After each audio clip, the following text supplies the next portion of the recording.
Last video में हमने quantum numbers cover किए थे, ठीक है। क्वांटम नंबर्स के बाद नेक्स्ट जो आप पढ़ने वाले हैं दैट इज इलेक्ट्रॉनिक कॉन्फ़िगरेशन, ठीक है। नेक्स्ट टॉपिक रहेगा that is electronic configuration. Okay, अच्छा, हमने सबशेल्स के बारे में आइडिया देखा क्वांटम नंबर्स में, और ऑर्बिटल्स के बारे में भी आइडिया देखा।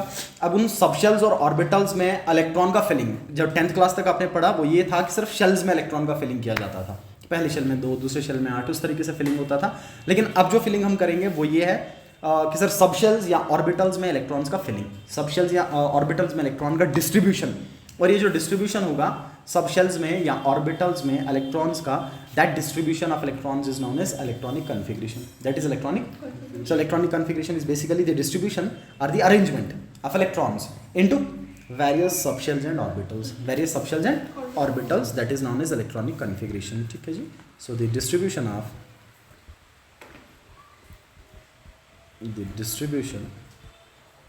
electrons into various subshells and orbitals,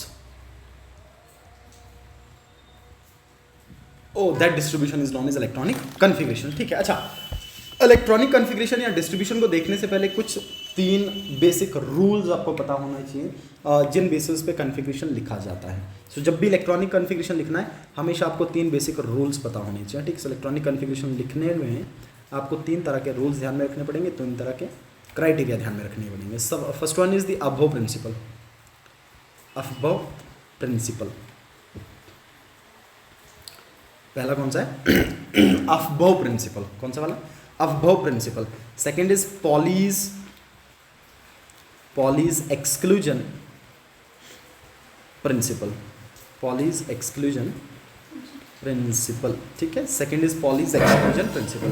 third one is Hund's rule of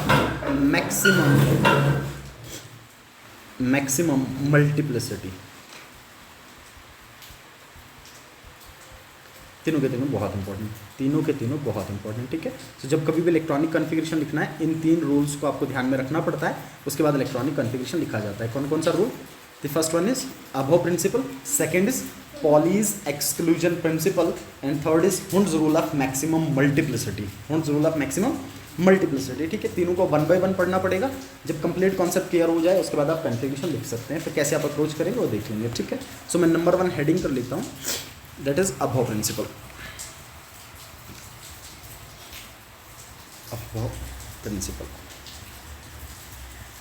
ठीक है जी। अच्छा, अब वो ये बोलता है कि जब कभी भी आपको इलेक्ट्रॉन्स का फिलिंग सबशेल्स में, ऑर्बिटल्स में करना है तो हमेशा इस हिसाब से फिलिंग करना पड़ेगा कि लो एनर्जी वाले में सबसे पहले इलेक्ट्रॉन फिल किया जाए, और फिर जैसे जैसे एनर्जी इंक्रीज करता रहे वैसे वैसे प्रोग्रेसिवली इलेक्ट्रॉन्स का फिलिंग हो। सो कुल मिला के इलेक्ट्रॉन्स का फिलिंग प्रोग्रेसिवली इस हिसाब से कि जैसे जैसे एनर्जी बढ़े वैसे वैसे फिलिंग हो। तो सीढ़ी की तरह मान लीजिए, छोटी सबसे लो एनर्जी वाली सीढ़ी पे पहले फिल करेंगे, उसके बाद उससे ज़्यादा एनर्जी वाले पे, उसके बाद उससे ज़्यादा एनर्जी वाले पे, और फिर कंटिन्यूसली वैसे फिल करते रहेंगे, ठीक है। अच्छा, इसको इजी करने के लिए मान लीजिए मैं ऐसा लिख लूँ, let's say we have n = 1, n = 2। अब ये तो मैं शेल लिख रहा हूँ, लेकिन हमें ये पता है कि जो कॉन्फ़िगरेशन हमें लिखना है वो लिखना है इन टर्म्स ऑफ सबशेल्स और ऑर्बिटल्स, ठीक है। Let's say n = 3, let's say n = 4, let's say n = 5, कुछ इस तरीके से मैं लिख देता हूँ, ठीक है।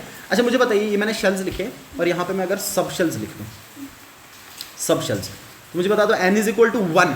If n = 1 then l value = 0, n - 1, ठीक है ना। तो मैं क्या लिख दूंगा? 0, और 0 का मतलब s, तो उसका नाम क्या बन जाएगा? सो दैट बिकम्स 1s, ठीक है। अच्छा, बताइए दूसरे शेल में कितने सबशेल? 2 सबशेल। कौन कौन सा सबशेल? एक s सबशेल, एक p।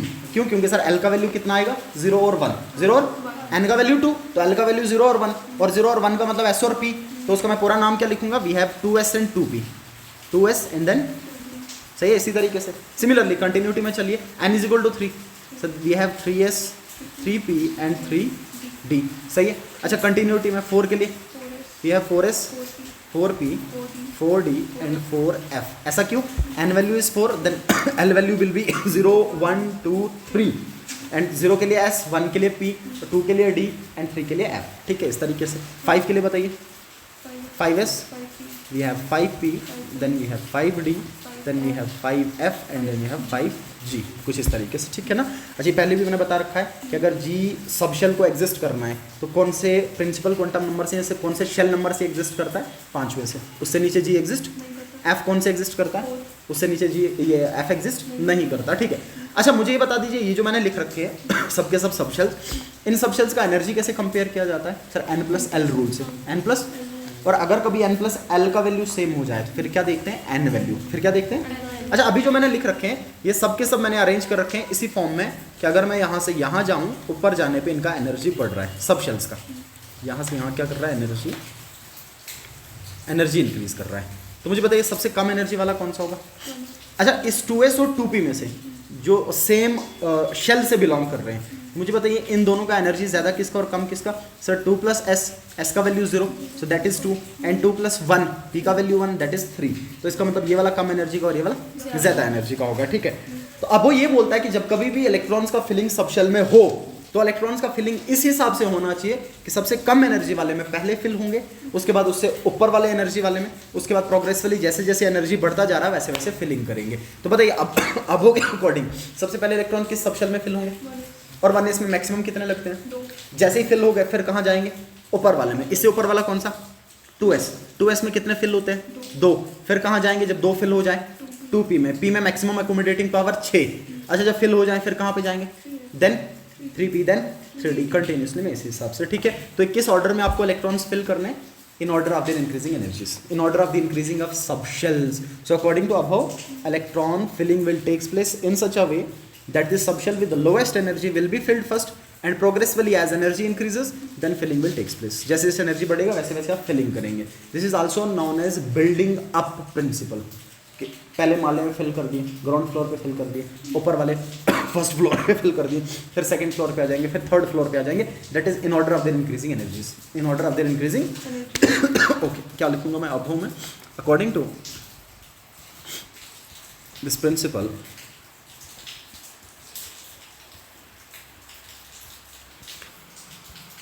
the filling of electrons, the filling of electrons into various subshells, या इन्हीं को मैं क्या लिख लेता हूँ, orbitals, will takes place in such a manner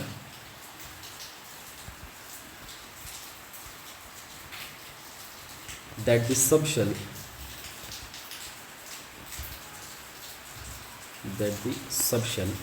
with lowest energy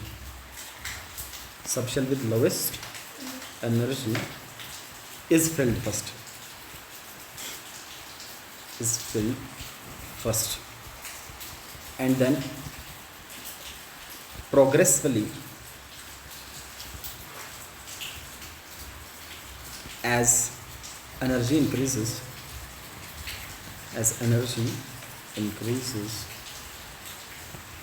filling of electrons takes place.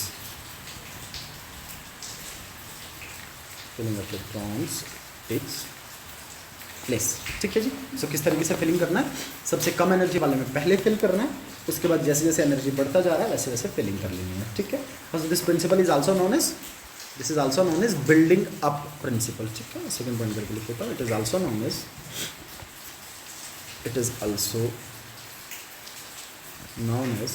Building up principle. क्यों building up principle, क्योंकि इलेक्ट्रॉन्स का फिलिंग किस बेसिस पे किया जा रहा है, इंक्रीजिंग एनर्जी के बेसिस पे। और बिल्डिंग अप का मतलब जैसे जैसे एनर्जी बढ़ता जा रहा है, जैसे जैसे माला चढ़ता जा रहा है, फ्लोर चढ़ता जा रहा है, वैसे वैसे एनर्जी बढ़ता जा रहा है, वैसे वैसे फिलिंग किया जाएगा, ठीक है। अच्छा, इस चीज़ को इजी करने के लिए मेडुलम ने एक स्कीम दे दिया। ये अबव ने प्रिंसिपल दिया, अबव ने बात कही, ये बेसिक बात अबव ने कही। उसके बाद मेडुलम ने क्या किया इस चीज़ को इजी करने के लिए एक स्कीम दे दी, जिस स्कीम की बेसिस पे आप डायरेक्टली इलेक्ट्रॉन्स को फिल कर सकते हो, बार बार एनर्जी देखने की जरूरत नहीं है, अदरवाइज आपको बार बार n+l रूल लगाना पड़ेगा। तो एकदम से उसने एक स्कीम दे दी कि आपको पहले इसमें फिल करना है, फिर इसमें फिल करना है, प्रोग्रेसिवली वैसे वैसे काम चलेगा। ठीक है, मैं उसको लिख लेता हूँ, ईजी आपको आइडिया हो जाएगा। अच्छा बताइए, सबसे लो एनर्जी वाला सबशेल कौन सा? 1s। सबसे लो एनर्जी वाला आ जाएगा 1s।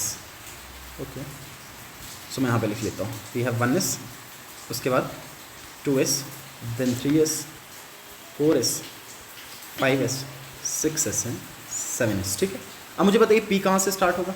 क्या 1p होता है? नहीं सर, 1p एग्जिस्ट नहीं करता। क्यों? क्योंकि n और l का वैल्यू बराबर नहीं हो सकता। तो कहाँ से स्टार्ट होगा? सो मैं लिखूँगा 2p, then 3p, then 4p, then 5p, then 6p and then, ठीक है, d कहाँ से स्टार्ट होगा? 3, so 3d, then we have 5d and then we have 6d। ठीक है, f कहाँ से स्टार्ट होगा? 4f से एंड देन 5f से। अच्छा, ये कंटिन्यूसली नीचे भी चलते हैं। जैसे मान लीजिए आपका 7d हो जाए या आपका 6f हो जाए या g इंक्लूड कर दूं, उसमें कोई दिक्कत नहीं है। लेकिन सर 118 इलेक्ट्रॉन अभी तक अपने पास पीरियोडिक टेबल में अवेलेबल है। इसका मतलब ये होगा कि अगर 118 इलेक्ट्रॉन अवेलेबल हैं तो सबके सब इलेक्ट्रॉन इन सबशेल्स तक फिल हो जाते हैं। इसलिए हम क्या करते हैं, इसके अलावा लिखते नहीं हैं। तो अगर पॉसिबिलिटी हुई कि इसके बाद वाले डिस्कवर हुए, मान लीजिए 119 वाला, 120 वाला, 125 वाला डिस्कवर हुआ, तो हम इसको बढ़ा सकते हैं, उसमें दिक्कत नहीं है। लेकिन अभी तक जितने इलेक्ट्रॉन अपने पास हैं, जितने एलिमेंट हैं, उन सब के इलेक्ट्रॉन्स इनमें फिल हो जाते हैं। इसलिए हम सिर्फ इतने ही सबशेल्स लिख के चलते हैं। अच्छा, इनमें से सबसे कम एनर्जी वाला आपको मिलेगा 1s। कौन सा वाला? डायगनली चलेंगे, ध्यान देना, डायगनली चलेंगे। मैं यहाँ से 1s को फिल कर दिया। अच्छा, फिर वापस चला गया, अब यहाँ से आ गया और किसको फिल कर दिया? 2s को फिल कर दिया। ठीक है ना, फिर 2s को फिल करने के बाद फिर से वापस आ गया मैं, और 2s को फिल करने के बाद कौन सा फिल होगा? 2p, और 2p से फिर किस पे आ जाऊँगा मैं? 3s, कुछ इस तरीके से। ठीक है, सबसे कम एनर्जी वाला कौन सा? उसके बाद बढ़ती जा रही है, उसके बाद 3s। ठीक है, फिर वापस आ जाऊँगा। अच्छा बताइए, फिर वापस आने के बाद फिर किस में फिल करूँगा? 3p में, डायगनली चलूँगा। ठीक है ना, और 3p के बाद किस में आ जाऊँगा? 4s में। 3p के बाद 4s में। ठीक है, अभी बात समझ गए। फिर वापस आऊँगा, अब बताइए किस में? 3d में। 3d के बाद 4p में, 4p के बाद 5s में, कुछ इस तरीके से। ठीक है, फिलिंग ऑफ इलेक्ट्रॉन्स होगा। इसके बाद वापस आऊँगा फिर से, और फिर किस में? 4d, 4d के बाद 5p, 5p के बाद 6s। ठीक है ना, डायगनली चलना इस तरीके से। चलिए, अच्छा इसके बाद फिर से वापस आऊँगा, फिर किस में? 4f में। 4f के बाद 5d के बाद 6p, और 6p के बाद 7s में फिल कर लेंगे। ठीक है ना, प्रोग्रेसिवली इस तरीके से। और ये किस ऑर्डर में फिल किया जा रहा है? इन order of their increasing energies, in order of their increasing. Last 5f में आ जाऊँगा, 5f के बाद 6d फिल होगा, और 6d के बाद 7p फिल होगा। ठीक है ना, कुछ इस तरीके से फिलिंग ऑफ इलेक्ट्रॉन आपको देखने को मिलेगा। This scheme is known as मेडुलंग स्कीम। इसको पढ़ते हैं मेडुलंग स्कीम। ठीक है ना, अभव ने जस्ट प्रिंसिपल दिया और मेडुलंग ने स्कीम बना दी। दो ये अभव के अंडर ही पढ़ी जाती है, बट ये मेडुलंग ने दी थी। मेडुलंग ने स्कीम बता दी कि इस स्कीम की बेसिस पे आप इलेक्ट्रॉन फिल कर सकते हो बहुत इजीली। ठीक है, इसको हम क्या पढ़ते हैं? मेडुलंग स्कीम। मेडुलंग स्कीम, ठीक है, इसको मेडुलंग स्कीम पढ़ते हैं। अब बताइए, इस मेडुलंग स्कीम में अभव प्रिंसिपल के अकॉर्डिंग अगर इन सबशेल्स को इनकी एनर्जीज की बेसिस पे अरेंज किया जाए तो सबसे कम एनर्जी वाला आपको कौन सा मिलेगा? 1s। उसके बाद मैं ऐसा एरो लगा दूंगा। इस एरो से क्या समझ में आ रहा है? एनर्जी बढ़ता जा रहा है। ठीक है, उसके बाद बढ़ गया, उसके बाद 2p, उसके बाद 3s, 3s के बाद 3p, कंटिन्यूसली यहाँ पे देखते रहिएगा। ठीक है ना, उसके बाद 4s, यहाँ से लिख रहा हूँ मैं। ठीक है, उसके बाद 3d, उसके बाद 3d के बाद 4p, उसके बाद 5s। ठीक है ना, कुछ इस तरीके से कुछ इस तरीके से इंक्रीजिंग ऑर्डर ऑफ एनर्जीज में इनको हम लिख सकते हैं, और इनमें इलेक्ट्रॉन्स का फिलिंग होगा। तो जब आप इलेक्ट्रॉन्स फिल करेंगे तो सबसे पहले इलेक्ट्रॉन किस सब शेल में फिल किया जाएगा? पहले शेल के एस सब शेल में, 1s में। ठीक है, और इसमें मैक्सिमम कितने फिल हो सकते हैं? उसके बाद आगे जाएंगे, जब कंप्लीट फिल हो जाए फिर आगे चलेंगे, फिर कंप्लीट फिल हो जाए फिर आगे चलेंगे, और कंटिन्यूसली इस तरीके से रीअरेंज करते जाएंगे। This is aufbau principle, this is aufbau क्या बोलता है अबव? इलेक्ट्रॉन्स का फिलिंग सबशेल्स में, ऑर्बिटल्स में इस हिसाब से होता है कि सबसे कम एनर्जी वाले सब शेल में पहले इलेक्ट्रॉन फिल किया जाता है और उसके बाद जैसे जैसे एनर्जी बढ़ता रहता है वैसे वैसे इलेक्ट्रॉन्स का फिलिंग किया जाएगा। ये स्कीम आपको याद रखनी है, दिस इज इंपॉर्टेंट कॉन्फ़िगरेशन में, ठीक है ना। अच्छा मुझे बताइए, यहाँ पे मैं लिख लेता हूँ कि एनर्जी सब शेल्स के कैसे कंपेयर किए जाते हैं, आपको ऑलरेडी पता है, ठीक है ना। So energies of subshells, energies of subshells can be compared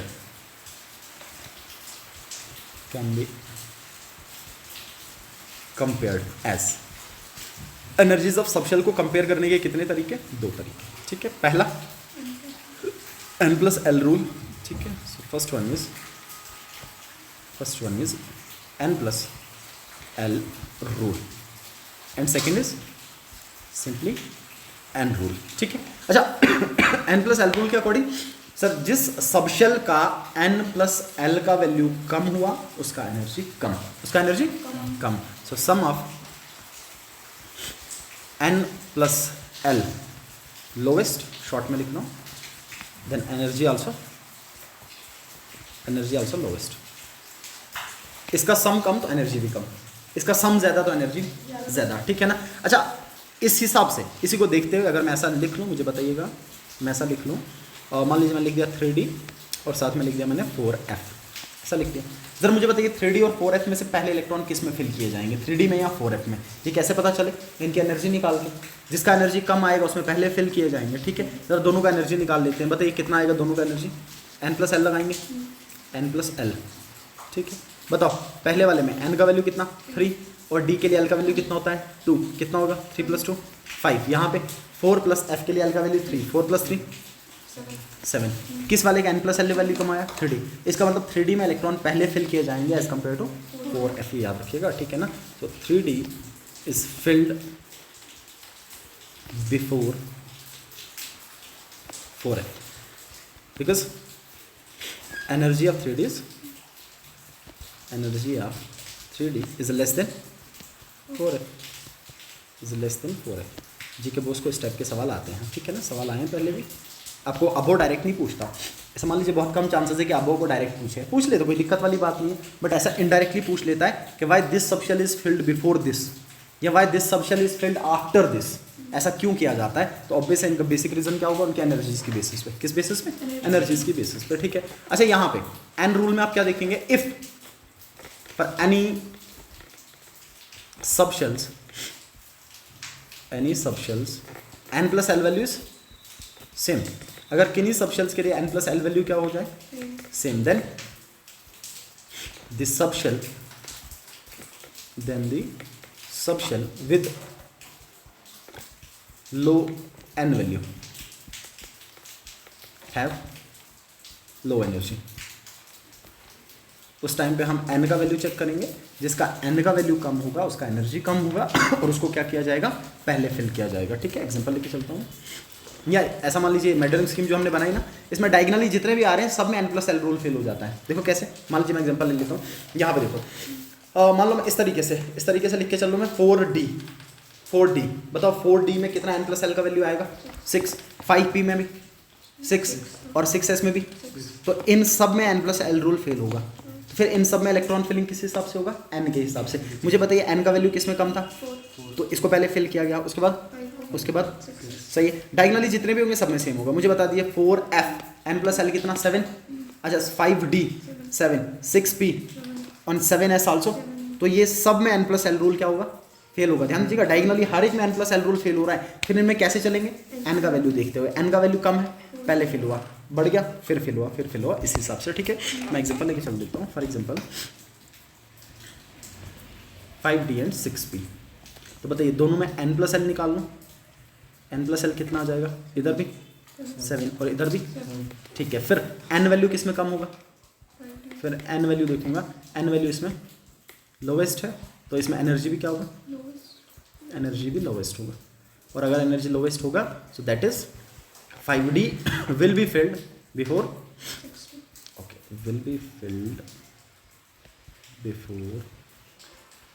6p से पहले हम 5d को फिल करेंगे, ठीक है ना। ये बहुत इंपॉर्टेंट बातें हैं, दोनों की दोनों बातें ध्यान में रखिएगा। इस तरीके से लाइक इसको रटने की जरूरत नहीं है, बस एक बात पता हुई कि हाँ इस तरीके से फिलिंग होगा, फिर किसी भी तरीके से सवाल हो आप इसको कर सकते हैं, ध्यान में रख लेना, ठीक है। ये आ गया आपका अबोव प्रिंसिपल। कौन सा प्रिंसिपल? अबोव प्रिंसिपल, ठीक है जी। अब मुझे बताइएगा इसी अबोव प्रिंसिपल के बेसिस पे कुछ कन्फिगरेशंस में लिख लेता हूँ, ठीक है ना। 9-10 दिखा देते हैं, उसके बाद आगे चलते हैं कंटिन्यूटी में। मुझे बताओ अगर मैं हाइड्रोजन लिखूँ, एटॉमिक नंबर 1 से स्टार्ट कर लूँ, मैं यहाँ पे लिख लेता हूँ मैं एटॉमिक नंबर, और यहाँ पे मैं लिख लेता हूँ जी नेक्स्ट वाले में एलिमेंट,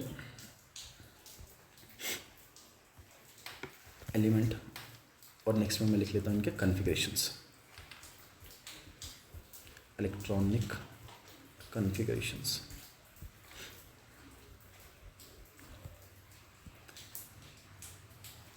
अच्छा, एटॉमिक नंबर 1 कौन सा एलिमेंट? हाइड्रोजन, ठीक है।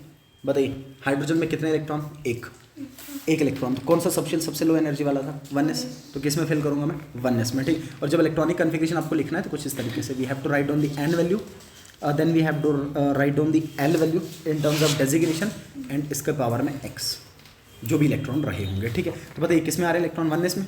मैंने 1s लिख दिया। कितने इलेक्ट्रॉन आ रहे? एक। तो मैंने क्या कर दिया? 1s ऊपर लिख दिया 1। This is the configuration of hydrogen, 1s1। इसका मतलब इसमें एक इलेक्ट्रॉन था और वो इलेक्ट्रॉन किस सबशेल में प्रेजेंट था? 1s में, ठीक है। बताइए एटॉमिक नंबर 2 हीलियम, कितने इलेक्ट्रॉन? 2 इलेक्ट्रॉन। कैसे लिखूंगा मैं 2 इलेक्ट्रॉन्स को? सर 1s और ऊपर कितना लिख दूंगा? 2। अच्छा मुझे बताइए s में लगते ही कितने हो गया ना? 2 यहाँ तक। अच्छा जब इसके आगे चलूंगा और नंबर ऑफ इलेक्ट्रॉन बढ़ेगा तो मैं क्या करूंगा? एनर्जी लेवल चेंज कर दूंगा। फिर 1s में फिल नहीं होंगे, फिर 1s में जितने हो सकते हैं उतने कर देंगे, और फिर कहाँ पे चले जाएंगे? 2s में चले जाएंगे, ठीक है। बताइए इसके बाद वाला कौन सा आएगा? Atomic number 3 lithium. क्या लिखूंगा मैं लिथियम के लिए? 1s2। We can not write down 3, accommodating power ही 2 है। और 1s के बाद किस में चले जाएंगे? 2s में। 1s के बाद 1s के बाद किस में जाएंगे? 2s में जाएंगे, ठीक है। तो बताइए 2 इसमें आ गए, फिर मैं लिखूंगा 2s 1 आ जाए, हो गया ना? 3 ही तो फिल करने थे अपने को, 2 हो गए, 1 हो गए, 3 हो गए कंप्लीट, ठीक है। अच्छा एटॉमिक नंबर 4 बेरिलियम, कैसे फिल करूँ? 1s2 और उसके बाद 2s2, हो गए 4। अच्छा जब 5वां आएगा तो इसमें फिल नहीं करूंगा, फिर क्या करूंगा? जंप करके अगले वाले सबशेल में जाना पड़ेगा। So atomic number 5 that is boron, कैसे फिल करूं? 1s2 2s2, हो गए 4। और इसके बाद वाला किस में आ जाएगा? बताइए मेडोलॉन्ग स्कीम के अकॉर्डिंग 2p में। देखिए 2s के बाद 2p में, ठीक है ना। 2s के बाद 2p आ जाएगा, फिर मैं लिखूंगा 2p1। अच्छा इस 2p में कब तक फिल होते जाएंगे? जब तक ना 6 हो जाए इसमें, और उसके बाद जब 6 से ऊपर चले जाएंगे फिर पी के अगले वाले में जाना पड़ेगा, क्यों? क्योंकि इसमें मैक्सिमम 6 लग सकते हैं, ठीक है। बताइए इसके आगे तो बहुत ईजी है। बताइए 6 का कार्बन का कितना आएगा? 1s2 2s2 एंड 2p2, हो गया 6, ठीक। बताइए नाइट्रोजन का 7, एटॉमिक नंबर 7 बताइए। नाइट्रोजन कितना आ जाएगा? 7, 1s2 2s2 and 2p3, 3 4 5 6 7, okay. अच्छा एटॉमिक नंबर 8 ऑक्सीजन बताइए। 2s2 एंड 2p4, हो गए, ठीक है। बताइए अगले वाला 9 बता दीजिए। फ्लोरीन 1s2 2s2 2p5, सही, ठीक है। अच्छा आ जाइए 10 वाले पे। बताइए 10 का कितना आ जाएगा? Atomic number 10 neon 1s2, so we have 1s2 2s2 and 2p6, हो गया यहाँ तक। अच्छा जैसे मैं 11 पे जाऊंगा तो मुझे बताइए 10 तक तो बिल्कुल सेम रहेगा, लेकिन अब 6p वाले में तो कॉम्पिटिशन है नहीं सर, तो अब क्या करेंगे? p के अगले वाले में चले। बताइए 2p के बाद कौन सा आपको देखने को मिलेगा? 2p के बाद 3s, 2p के बाद 3s, ठीक है ना। जरा मुझे बताइएगा, बीच में मैं रैंडमली पूछ लेता हूँ, फिर मैं बता भी दूंगा सामने। मान लीजिए मैंने लिख लिया एटॉमिक नंबर 15 फास्फोरस। बताओ कैसे फिलिंग करूँ मैं? कहाँ से स्टार्ट करूँगा? यहाँ से क्या लिखूंगा मैं? 1s2 2s 2p6 3s 2, देखते हैं कितने हो गए, फिर उसी हिसाब से चलेंगे। 2 4 6 10 2 12, कितने बच गए? 3, तो 3 कहाँ पे आएंगे? 3p में, हो गए 15। कितने हो गए? 15। मान लीजिए मैं 20 लिख लेता हूँ। 20 एटॉमिक नंबर 20, करो फिलिंग कैसे होगा? एटॉमिक नंबर 20 में कैसे होगा? 1s2 2s2 2p6 3s2, देखते हैं कितने हो गए यहाँ तक? 12। उसके बाद 3p6 कितना हो गया? 18। इससे ऊपर तो इसमें लगते नहीं है। कितने चाहिए थे अपने को? 20। उसके बाद कहाँ जाऊँगा? 4s, और 4s में कितने डालूंगा? 2, हो गए 20। कितने हो गए? अच्छा मान लीजिए एटॉमिक नंबर 25, एटॉमिक नंबर बताओ जरा कहाँ से फिलिंग स्टार्ट होगा? करो, हाँ 3s2 3p6 4s2, 20 हो गए ना यहाँ तक? अभी किए थे 20, कितने बच गए? 5, तो 5 कहाँ पे डालूंगा 3D 5 हो गया 25, कितना हो गया 25 हो जाएगा। सही है ना, इस तरीके से हम फिलिंग कर सकते हैं। ठीक है, करेंगे थोड़ी देर बाद, बट रूल नंबर 2 पढ़ने के बाद। अच्छा जी, the next rule is number 2 is Pauli's exclusion principle. Pauli's exclusion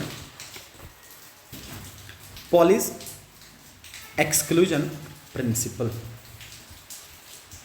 क्या नाम है, पॉलीज एक्सक्लूजन प्रिंसिपल। ठीक है जी, पॉलीज एक्सक्लूजन प्रिंसिपल। अच्छा, पॉलीज की 3 बहुत फेमस बातें, 3 बातें कही इसने, बहुत फेमस 3 बातें। ठीक है, पहली बात पॉलिंग्स की ये कहता है सर किन्हीं भी 2 इलेक्ट्रॉन्स के लिए एक एटम के अंदर किन्हीं भी 2 इलेक्ट्रॉन्स के लिए 4 क्वांटम नंबर्स के वैल्यूज कभी भी सेम नहीं हो सकते। इसका मतलब कभी भी किन्हीं भी इलेक्ट्रॉन्स का एड्रेस मैच नहीं करता। कहता 2 इलेक्ट्रॉन्स के लिए एक एटम के अंदर कोई भी 2 इलेक्ट्रॉन्स हो एक एटम के अंदर, उनके लिए 4 क्वांटम नंबर्स के वैल्यूज कभी भी सेम नहीं होंगे, कभी भी सेम नहीं होंगे। तो पहली बात, सो नंबर 1 लिख लेता हूं मैं पॉलिंग्स के अकॉर्डिंग, नो टू इलेक्ट्रॉन्स, कोई भी 2 इलेक्ट्रॉन्स हो, कहीं के भी 2 इलेक्ट्रॉन्स हो एक एटम के अंदर, ये याद रखिएगा, एक एटम के अंदर, no two electrons in an atom can have same set of 4 quantum numbers.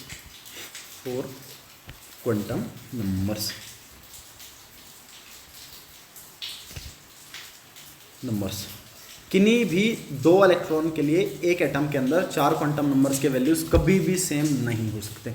सही इमेजिन करके चलिए, ठीक है ना। मान लीजिए, बहुत सारे एग्जांपल देके चलता हूँ मैं, जो आपको लगे पॉसिबली।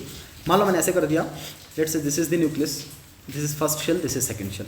ठीक है, अब मान लो एक ही एटम की बात करनी है, लेकिन ध्यान दीजिएगा सेम एटम होना चाहिए। मान लो पहला इलेक्ट्रॉन यहाँ पे था और दूसरा इलेक्ट्रॉन यहाँ पे था। अब देख लेते हैं क्या इनके वैल्यूज क्वांटम नंबर्स के मैच कर सकते हैं।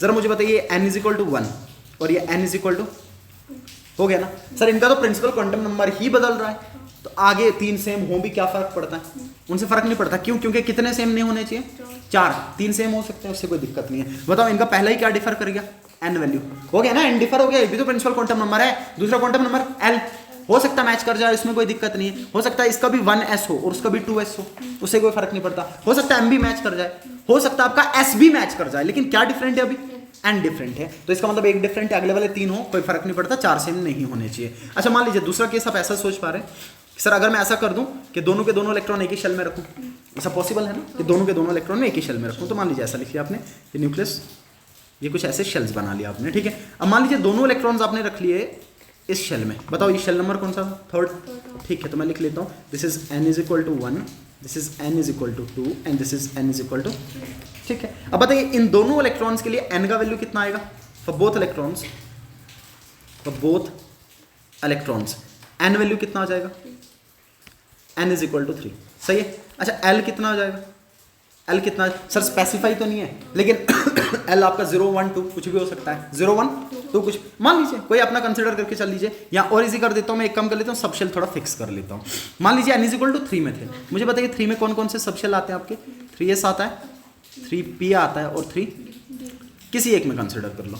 तो मान लीजिए both electrons in 3s, let's say 3s, कोई फर्क नहीं पड़ रहा, लेट्स से 3s। अच्छा मुझे बताइए n का वैल्यू कितना आ जाएगा, 3। अच्छा, l का वैल्यू दोनों के लिए कितना होगा, s है तो 0, सही है ना। अगर l का वैल्यू 0 तो m का वैल्यू भी, लेकिन जब मैं स्पिन का वैल्यू देखूंगा, अब मुझे बताइए दोनों इलेक्ट्रॉन किस में है, s सब शेल में, दोनों किस में है, s सब शेल में है, ठीक है। तो मैंने ऐसा लिख दिया, और जब दोनों इलेक्ट्रॉन s सब शेल में होंगे तो इस टाइम पे एक का स्पिन +½ और एक का स्पिन, तो s कितना होगा, एक का 1/2 होगा और दूसरे का -1/2 होगा। बताइए पहले वाले 3 तो सेम मिले, सर पहले वाले 3 तो सेम मिले, लेकिन 4th क्या कर गया, डिफरेंट कर गया, डिफर हो गया, ठीक है ना। तो ये वाला हो जाएगा डिफरेंट, ये वाला डिफरेंट हो जाएगा। इसका मतलब किन्हीं भी 2 इलेक्ट्रॉन्स, अब जो भी सोच पा रहे हैं आप सोच सकते हैं, अगर आपकी कोई पॉसिबिलिटी लग रही है मैं वो भी कंसिडर कर लेता हूँ, ठीक है ना। लेकिन पॉलीज एक्सक्लूजन प्रिंसिपल के अकॉर्डिंग कभी भी कोई भी 2 इलेक्ट्रॉन्स एक एटम के अंदर 4 क्वांटम नंबर्स के सेम वैल्यूज नहीं रख सकते। मैक्सिमम कितने हो सकते हैं, 3, और वो 3 भी तब जब 2 इलेक्ट्रॉन एक ही ऑर्बिटल के अंदर, जब 2 इलेक्ट्रॉन। अब देखिए, अब कोई ऐसा सोचे, कोई बच्चे के दिमाग में ये बात आए, सर मैं अगर ऐसा कर देता कि इन दोनों इलेक्ट्रॉन्स को ऊपर वाली साइड रख लेता, दोनों को मैं अप स्पिन रखता, तो बताइए फिर एक का वैल्यू भी +½ और दूसरे का भी प्लस आ जाता ना, फिर चारों वैल्यू सेम हो सकते थे, लेकिन इसने क्या किया, इसने दूसरा स्टेटमेंट भी दे दिया और इसकी पॉसिबिलिटी खत्म कर दी। अभी चालाक था क्योंकि इसको पता था कि इतना एलिगेशन लग सकता है, अगले वाला भी स्मार्ट होगा, तो कहता ना दूसरा स्टेटमेंट क्या दिया इसने। दूसरी बात इसने क्या कही, कहता अगर एक ऑर्बिटल में 2 इलेक्ट्रॉन है, उन दोनों का स्पिन कभी भी सेम नहीं होगा।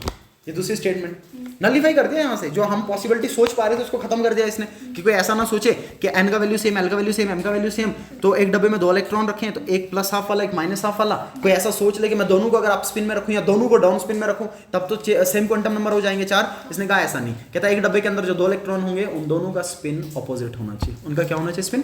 So the 2 electrons, the 2 electrons in an orbital must contain electrons with opposite spin, must contain electrons with opposite spin। कैसे होने चाहिए, ऑपोजिट स्पिन के, ठीक है ना। एक डब्बे के अंदर, एक ऑर्बिटल के अंदर, एक स्पेस के अंदर जो 2 इलेक्ट्रॉन्स होंगे उन दोनों इलेक्ट्रॉन्स का स्पिन कैसा होना चाहिए, अगर एक प्लस हाफ है तो दूसरा माइनस हाफ है। अब कभी भी दोनों को प्लस हाफ या कभी भी दोनों को माइनस हाफ नहीं रख सकते, इसकी वजह से स्टेबिलिटी बिगड़ जाता है, ठीक है ना। मैं थोड़ा हिंट दे दूंगा, साथ में ध्यान में रखिएगा। मान लीजिए मैंने ऐसा बना लिया, ऑर्बिटल को बनाने का तरीका ये होता है कि या तो आप सर्कल की फॉर्म में इसको बनाइए ऑर्बिटल रिप्रेजेंटेशन को, या आप बॉक्स की फॉर्म में बना लीजिए, स्क्वायर की फॉर्म में, ठीक है। इस तरीके से आपको रिप्रेजेंट करना पड़ेगा, ठीक है। अच्छा, ये जो 2 इलेक्ट्रॉन हमने अपोजिट डायरेक्शन में रखे, सो बेसिकली इनकी वजह से स्टेबिलिटी आता है। अब ऐसा मान के चल लीजिए एक इलेक्ट्रॉन पे नेगेटिव चार्ज और दूसरे पे भी नेगेटिव, और दोनों के दोनों एक ही स्पेस में है। ये बिल्कुल ऐसा है कि मान लीजिए आपने एक कमरे के अंदर 2 शेरों को बंद कर रखा है, दोनों आपस में लड़ेंगे। इसमें यहाँ 2 कुत्तों को बंद कर रखा है, दोनों आपस में एक दूसरे पे भौंकेंगे, अगर बरादरी के नहीं हुए, अगर अपनी बरादरी के नहीं हुए, ठीक है ना। तो ये जो इलेक्ट्रॉन्स है, एक पे नेगेटिव और दूसरे पे भी नेगेटिव, और अभी से रेबेल करेंगे, इसमें कोई दिक्कत नहीं है, तो रेबेल करना ही है इनने, ठीक है ना। लेकिन सर ये जो इलेक्ट्रॉन होगा और ये जो इलेक्ट्रॉन होगा, इलेक्ट्रॉन चार्ज पार्टिकल है और चार्ज पार्टिकल हमेशा मैग्नेटिक फील्ड जनरेट करता है। क्या जनरेट करेगा, ये जो ऊपर वाला आपको देखने को मिल रहा है, जिस डायरेक्शन में ये मैग्नेटिक फील्ड जनरेट करेगा, दूसरा वाला उसके ऑपोजिट डायरेक्शन में जनरेट करेगा सर, जिसकी वजह से ये होगा कि एक का मैग्नेटिक फील्ड और दूसरे मैग्नेटिक फील्ड का दोनों का मैग्नीट्यूड तो बराबर होगा, लेकिन डायरेक्शन जस्ट लाइक वेक्टर्स, तो एक दूसरे को कैंसिल कर देंगे, एक दूसरे को, और एक दूसरे को कैंसिल करने की वजह से ऐसा मान लीजिए कि कहीं ना कहीं ये रिलैक्स्ड होंगे। रिलैक्स्ड का मतलब कहीं ना कहीं स्टेबिलिटी होगा, कहीं ना कहीं क्या होगा, इनको शांत किया जा सकता है। ऐसे मान लीजिए 2 कुत्ते हैं, बस आपने हाथ फेर दिया दोनों के सर पे, बिल्कुल लड़ना नहीं है, आराम से शांत रहना है, ठीक है, बिल्कुल वैसा ही। तो 2 इलेक्ट्रॉन अगर एक डब्बे में चाहिए, एक ऑर्बिटल में हो, एक स्पेस में हो, एक 3 डायमेंशनल वॉल्यूम में हो, तो दे must be of opposite spin in order to cancel out their magnetic moments, in order to cancel out their magnetic fields। इनके मैग्नेटिक फील्ड ऑफ लाइंस एक दूसरे से कैंसिल हो जाए और इनका स्टेबिलिटी बना रहे, बरकरार रहे, इसके लिए इनको क्या रखना पड़ता है, ऑपोजिट स्पिन में। किसमें, ऑपोजिट स्पिन में। लेकिन ये कहानी सिर्फ फर्मियंस पे बैठती है, एक बात ध्यान में रखना, ये कहानी सिर्फ उन चार्ज पार्टिकल्स पे बैठती है जिन चार्ज पार्टिकल का स्पिन इंटेग्रल्स में हो। किसमें हो, हाफ इंटेग्रल में। किसमें, और इलेक्ट्रॉन का कितना होता है, यहाँ तो +1/2, यहाँ तो -1/2। ऐसे स्पीशीज को फर्मियंस पढ़ते हैं। क्या पढ़ते हैं, फर्मियंस। और कुछ ऐसे भी स्पीशीज आपको मिलते हैं जिनका स्पिन इंटेग्रल में होता है 1 हो, 2 हो, 3 हो, उनको बोसोन्स पढ़ते हैं। मैं लिख लूँगा हिंट के लिए साइड पे। अच्छा, तीसरी इंपॉर्टेंट बात सर, एक कमरे में 2 ही कुत्ते एक साथ रख सकते हैं आप। कुत्तों का एग्जांपल दे रहा हूँ मैं इलेक्ट्रॉन्स के लिए, ठीक है ना, थोड़ी अजीब से एग्जांपल है, जनरल समझाने के लिए बता रहा हूँ। एक कमरे के अंदर सिर्फ 2 ही रख सकते हो, और तीसरा रख गया तो झगड़ा ज़्यादा हो जाएगा। कुल मिला के एक ऑर्बिटल में जो मैक्सिमम एकोमोडेटिंग पावर होता है वो सिर्फ 2 इलेक्ट्रॉन्स का होता है। कोई भी ऑर्बिटल हो, कोई भी, S का हो, P का हो, D का हो, F हो, कोई भी ऑर्बिटल हो। ऑर्बिटल का मतलब एक स्क्वायर या एक बॉक्स मान के चल लीजिए, उसमें सिर्फ कितने इलेक्ट्रॉन एकोमोडेट हो सकते हैं, 2। सबशेल नहीं, सबशेल में P में तो 6 लगते हैं, D में तो 10 लगते हैं, F में तो 14 लगते हैं, लेकिन उसमें ऑर्बिटल भी तो देखिए, तो एक ऑर्बिटल में मैक्सिमम कितने, 2, ठीक है ना। N orbital can accommodate maximum of कितने, 2 इलेक्ट्रॉन्स। सिर्फ कितने इलेक्ट्रॉन्स एक ऑर्बिटल एकोमोडेट कर सकता है, 2 इलेक्ट्रॉन, इससे ज़्यादा एक ऑर्बिटल में लगते नहीं है, ठीक है जी। ये 3 बातें जो आपको पॉलीज से देखने को मिल जाएंगी, ठीक है ना, पॉलीज की 3 बातें आपको देखने को मिल जाएंगी, ठीक है। अच्छा, आप देख लीजिए, इसी बात को मैं इस तरीके से लिख लूँ, इसी पॉलीज एक्सक्लूजन प्रिंसिपल को मैं इस तरीके से लिख लूँ। मान लीजिए मैंने ऐसा लिख दिया, ये मैंने एक बॉक्स बना दिया, ठीक है। और इसमें मैंने इलेक्ट्रॉन लिख दी कुछ इस तरीके से। ज़रा बताइए क्या ये अरेंजमेंट सही है? नहीं। पॉलिंग्स के अकॉर्डिंग ये अरेंजमेंट सही क्यों सही नहीं है? क्योंकि इसके अकॉर्डिंग जो दो इलेक्ट्रॉन एक ऑर्बिटल में हो, they must be of opposite spin. तो इसका मतलब ये होगा कि ये possibility acceptable, this possibility is excluded, this possibility is not included. That is why this principle is Pauli's exclusion principle. हर एक पॉसिबिलिटी नहीं है, कुछ एक्सक्लूडेड है, कुछ क्या है? एक्सक्लूडेड है। सो दिस इज एक्सक्लूडेड, ये एक्सक्लूडेड है, ये एक्सेप्टेबल नहीं है, ठीक है। अच्छा मान लीजिए मैंने इस तरीके से लिख दिया, मैंने इस तरीके से लिख दिया, ऐसा लिख दिया मैंने, ये मैंने 3 इलेक्ट्रॉन बिठा दिया, नहीं, this is also not possible. क्यों? क्योंकि एक ऑर्बिटल में सिर्फ कितने इलेक्ट्रॉन एकोमोडेट हो सकते हैं? 2। अगर आपने 3 कर दिए सर, इसका जो मैग्नेटिक फील्ड है वो अभी भी बचेगा। ये ऐसा मान लीजिए स्पेस में इतनी जगह ही नहीं, इतनी जगह नहीं कि आप 3 एकोमोडेट कर पाओ, तो ये पॉसिबिलिटी भी क्या है? एक्सक्लूडेड। ये भी क्या है? एक्सक्लूडेड, ठीक है। अच्छा अगर मैं ऐसा लिख दूं, ये बताइए इंक्लूडेड, ये पॉसिबिलिटी सही है। एक ऑर्बिटल में 2 इलेक्ट्रॉन और दोनों का दोनों स्पिन भी कैसा? ऑपोजिट स्पिन, दोनों का स्पिन भी कैसा?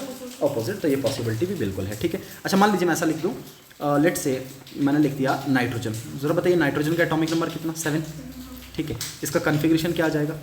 1s2 2s2 2p3, सही, 1s2 2s2 2p3, 1s2 2s2 2p3, इस तरीके से इसका कन्फिग्रेशन आ जाएगा। अच्छा जब मैं इसका इलेक्ट्रॉन फिलिंग करूं, मान लीजिए मैंने इस तरीके से फिलिंग कर दिया इलेक्ट्रॉन्स का, तो देखिए पी में कितने, पी सब शेल में कितने ऑर्बिटल? 3, ठीक है, इस तरीके से मैंने लिख दिया। अच्छा इलेक्ट्रॉन्स का फिलिंग करूंगा मैं, बताइए क्या ये पॉसिबिलिटी एक्सेप्टेबल है? नहीं। क्यों? क्योंकि सर ये जो 2s में मैंने 2 इलेक्ट्रॉन लिखे हैं, दोनों के दोनों कैसे रखे हुए हैं? अप स्पिन वाले, तो ये पॉसिबिलिटी सही, ये पॉसिबिलिटी भी गलत है। This is exclusion, this is excluded, this is excluded, ठीक है। This is Pauli's exclusion principle. क्या बोलता पॉलीज एक्सक्लूजन प्रिंसिपल? एक एटम के अंदर किन्हीं भी 2 इलेक्ट्रॉन्स के लिए, किन्हीं भी कहीं पे भी इमेजिन कीजिए, एक एटम के अंदर इलेक्ट्रॉन कहीं पे भी इमेजिन कीजिए, उनके लिए कभी भी 4 क्वांटम नंबर्स के वैल्यू सेम। एक्सट्रीम कंडीशन ये बन सकती है कि आप दोनों इलेक्ट्रॉन्स को एक ऑर्बिटल के अंदर कंसिडर करें, और एक ऑर्बिटल के अंदर कंसिडर करने पे n value, l value, m value तो मैच कर जाएगा, लेकिन s वैल्यू डिफर कर जाएगा, ठीक है ना। क्यों? क्योंकि अगर एक का प्लस हाफ होगा तो दूसरे का माइनस हाफ होगा। अच्छा दूसरा क्या बोलते हैं, दूसरी बात क्या कही इसने कि एक ऑर्बिटल में मैक्सिमम इलेक्ट्रॉन सिर्फ कितने एकोमोडेट हो सकते हैं? 2, और उन दोनों का स्पिन भी क्या होना चाहिए? अपोजिट होना, they must be anti parallel, they must be anti parallel, ठीक है ना, anti parallel, they must be anti parallel, anti parallel spin, इनका स्पिन कैसा होना चाहिए? एंटी पैरेलल, ठीक है जी। This is Pauli's exclusion principle, हल्का सा, इसमें कोई दिक्कत वाली बात नहीं है, ठीक है ना। पॉलीज एक्सक्लूजन प्रिंसिपल पढ़ लेते हैं हम इसको। अच्छा number 3 is Hund's rule of maximum multiplicity. Number 3 is Hund's rule, Hund's rule of maximum multiplicity, Hund's rule of maximum multiplicity, ठीक है, इसको समझिएगा, ये भी इंपॉर्टेंट है, ठीक है जी। अच्छा हुंड्स रूल एप्लीकेबल है आपका सिर्फ डिजेनरेट ऑर्बिटल्स पे, किन पे? डिजेनरेट ऑर्बिटल्स पे। डिजेनरेट ऑर्बिटल्स का मतलब ऐसे ऑर्बिटल्स जिनका एनर्जी सेम, जिनका एनर्जी सेम हो। मैंने पहले भी बता रखा है, मान लीजिए पी सबशेल है, जरा बताइए पी सबशेल में कितने ऑर्बिटल आते हैं? 3 ऑर्बिटल। पी सबशेल में कितने orbital?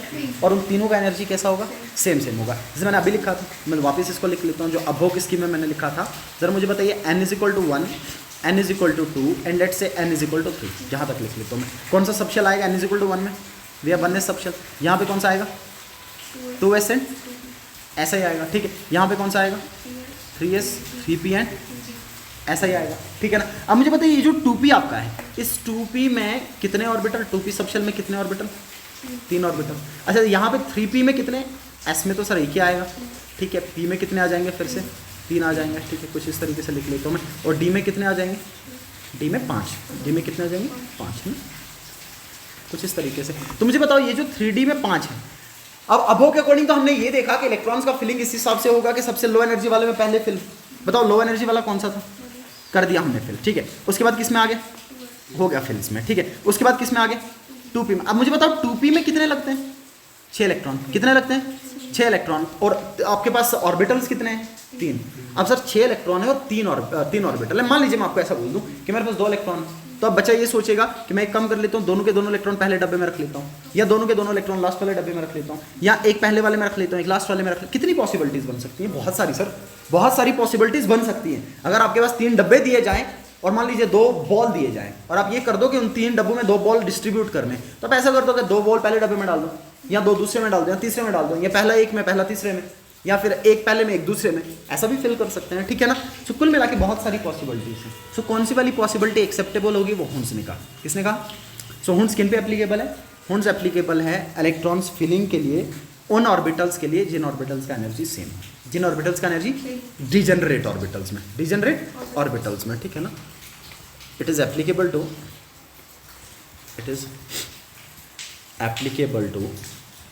degenerate orbitals. It is applicable to degenerate orbitals. Degenerate orbitals का मतलब वो ऑर्बिटल जिनका एनर्जी क्या हो, सेम एनर्जी। एक और चीज़ मैं लिख लेता हूँ, मैं लेटर ऑन एक्सप्लेन भी कर दूंगा।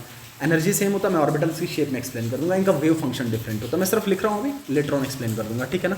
Same energy different wave function, same energy different wave function, different wave function, Sai से लिखते हैं, सर त्रिशूल टाइप बना दिया, डब्ल्यू नीचे से क्रॉस कर लिया, ठीक है। मैं लेटर ऑन एक्सप्लेन कर दूंगा ये क्या चीज़ है, ठीक है ना। सो किन पे एप्लीकेबल है ये? सिर्फ आपका डिजेनरेट ऑर्बिटल्स पे। अच्छा, बोलता क्या है सर? इसके अकॉर्डिंग, इस रूल के अकॉर्डिंग, इस हुंस रूल के अकॉर्डिंग, इलेक्ट्रॉन्स का जब कभी भी आपको फिलिंग करना है डिजेनरेट ऑर्बिटल्स में, किन ऑर्बिटल्स में? कहता है इलेक्ट्रॉन्स का फिलिंग इस हिसाब से किया जाए कि हर एक ऑर्बिटल में जब तक ना एक एक इलेक्ट्रॉन फिल हो तब तक पेयर नहीं करना है। मान लीजिए आपने क्या कर रखा है, यहाँ पे रो में 6 कुर्सियाँ लगा रखी हैं या 5 कुर्सियाँ लगा रखी है रो में, और एक कुर्सी पे 2 बच्चे आ सकते हैं। और फिल करने का तरीका ये हो कि सबसे पहले एक एक बच्चा हर कुर्सी पे बैठाया जाए, जब एक एक बच्चा हर कुर्सी पे बैठा उसके बाद वापस आके पेयर करना स्टार्ट करना है। ऐसा नहीं कि कंटिन्यूसली में 2 बच्चे पहले बैठा दिए, 2 बाद में बैठा दिए, बाकी कुर्सियाँ खाली रख ली। तो क्या तरीका होगा? कहता हर एक सबशेल में, हर एक ऑर्बिटल में पहले एक एक इलेक्ट्रॉन फिल करेंगे, जब एक एक इलेक्ट्रॉन डिजेनरेट ऑर्बिटल में फिल हो गया उसके बाद पेयर करना स्टार्ट करेंगे, उसके बाद पेयर करना स्टार्ट करेंगे, ठीक है ना। आप देखिएगा क्यों लॉजिकली ये बात आप समझ पा रहे हैं, ऐसा क्यों होगा। अच्छा, मान लीजिए आपने ये किया कि आपके पास 2 डब्बे थे और आपने दोनों के दोनों इलेक्ट्रॉन एक ही डब्बे में रखे। अब मुझे पता है ये इलेक्ट्रॉन पे तो वैसे ही नेगेटिव चार्ज है, तो दोनों क्या करेंगे? रिपेल करेंगे। तो इसका बेहतर तरीका ये है कि एक में रखा जाए और दूसरा, हाँ, जब कोई ऑप्शन ना बचे तब पेयर कर सकते हैं, लेकिन फिलहाल क्या करेंगे कि तब तक पेयर नहीं करेंगे जब तक ना क्या हो जाए, हर एक ऑर्बिटल में एक एक इलेक्ट्रॉन फिल ना किया जाए, हर एक ऑर्बिटल में एक एक इलेक्ट्रॉन फिल ना किया जाए, ठीक है। सो हुंस रूल क्या बोलता है आपका? According to this, pairing of electrons, pairing of electrons in किन ऑर्बिटल्स में? Degenerate, in degenerate orbitals, in degenerate orbitals will not takes place until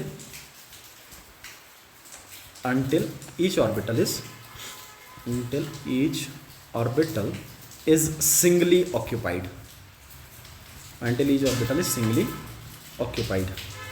जब तक ना हर एक में एक एक इलेक्ट्रॉन बैठा दिया जाए तब तक पेयर नहीं करेंगे, तब तक पेयर नहीं करेंगे। मुझे बताइए, मान लीजिए मैंने क्या कर रखा है, मैंने कंसिडर कर लिया आपका let's say P3 system.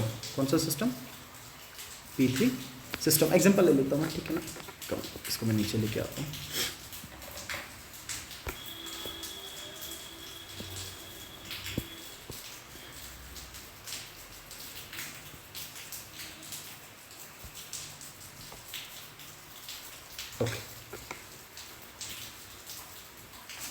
Okay, मान लीजिए मैंने P3 सिस्टम कंसिडर किया। P3 सिस्टम का मतलब आपके पास कोई P सबशेल है और इलेक्ट्रॉन कितने हैं? 3। इलेक्ट्रॉन कितने हैं? आप देखिए कितनी पॉसिबिलिटीज आप सोच सकते हैं, सबकी सब लिख लेते हैं। जितनी पॉसिबिलिटीज आप सोच पा रहे हैं हम सबकी सब पॉसिबिलिटीज लिख लेते हैं। जरा देखिएगा ध्यान से, ठीक है।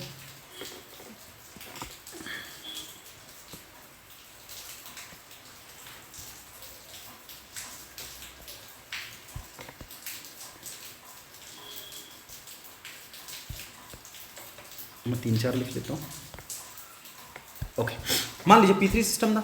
अच्छा, पहली पॉसिबिलिटी आप क्या सोच पा रहे हैं? सर पहली पॉसिबिलिटी तो मैं ये सोच पा रहा हूँ कि मैं दोनों के दोनों इलेक्ट्रॉन इसमें फिल कर देता हूँ, ठीक, पॉसिबिलिटी, इसमें कोई दिक्कत नहीं है, ठीक है ना। अच्छा, दूसरी क्या सोच पा रहा हूँ मैं कि मान लीजिए एक इसमें रख लेता हूँ, एक इसमें, कोई दिक्कत नहीं इसमें, ठीक है। अच्छा, और क्या सोच पा रहा हूँ मैं कि मान लीजिए एक इसमें, एक इसमें भी कोई दिक्कत नहीं है, ठीक है। अच्छा, मान लीजिए और मैं ये सोच पा रहा हूँ कि एक ऐसा रख लेता हूँ, एक ऐसा रख लेता हूँ, इसमें भी कोई दिक्कत नहीं है, ठीक है ना। आप देखेंगे कौन कौन सी पॉसिबिलिटी एक्सेप्टेबल है, इसके अलावा भी पॉसिबल है। आपको जो जो लग रहा है सब लगा लीजिए, लेकिन उनमें से सिर्फ कुछ पॉसिबिलिटीज ही एक्सेप्टेबल है, और वो किसने कहा? हुंस ने।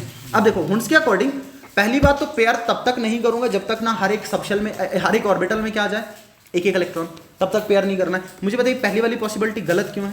क्योंकि इसमें क्या कर रखा है, पेयर कर रखा है, और अभी भी आपके पास डीजेनरेट ऑर्बिटल खाली है, ये गलत हो गया, ठीक है। अच्छा दूसरे वाले में, सर दूसरे वाले में ठीक है पेयर तो नहीं कर रखा है, लेकिन दिक्कत वाली बात है कि बीच वाली कुर्सी छोड़ रखी है। आपको जब कभी भी फिलिंग करना है कंटिन्यूसली फिलिंग करना without any gap, remember this, without any gap, gap नहीं छोड़ना है बीच में कोई, ठीक है। ये पॉसिबिलिटी भी क्या है, गलत है। अच्छा तीसरी पॉसिबिलिटी बताइए, ये बिल्कुल सही पॉसिबिलिटी है। क्यों? क्योंकि सर अपने पास सॉरी इलेक्ट्रॉन 3 थे ना, एक कम कर लो, 2 मान के चलो, फिर 2 मान, पहले 2 मान के चलो फिर 3 के लिए कर लेते हैं, ठीक है ना। P2 मान के चलो, 2 मान के चलो।